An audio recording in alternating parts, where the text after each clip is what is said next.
It all started on a crisp Saturday morning when I decided to take my classic muscle car out for a spin.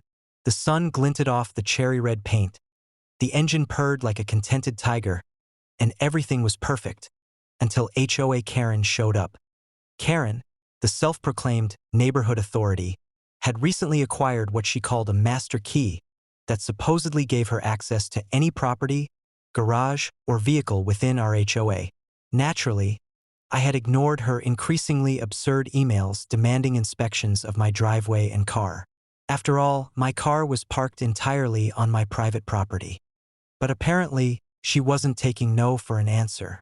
She strutted over, waving a key that looked like it came straight out of a spy movie. "I just need to check your car," she declared in her usual authoritative tone, completely ignoring the fact that the last time she checked someone's property, she got a restraining order. I leaned casually against the hood, sipping my coffee. "Sorry, Karen. That key doesn't work here." Her eyes narrowed, and with the determination of someone who thinks she's above the law, she jabbed the master key into the lock. It refused to turn. She tried again, jiggling it violently as though sheer willpower could bend metal. "Why won't this work?" she shrieked, drawing the attention of my neighbors who had wisely positioned themselves at a safe distance. I smiled politely. "Because it's my car, Karen, and no key in the world can override that." She fumed for a moment, then, in classic Karen fashion, pulled out her phone and dialed 911. Yes. Someone is denying me access to private property. I demand immediate police intervention." By the time the dispatcher got the situation, I had already called ahead and explained the situation calmly.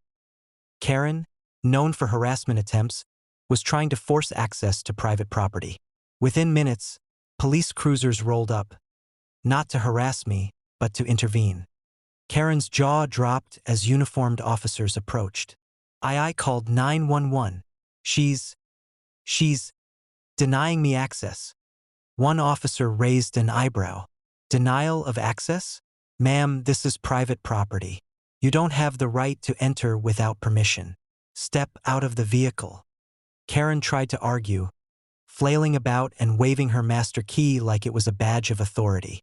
But the officers, trained for exactly this type of HOA-induced chaos, calmly placed her under arrest for trespassing and harassment.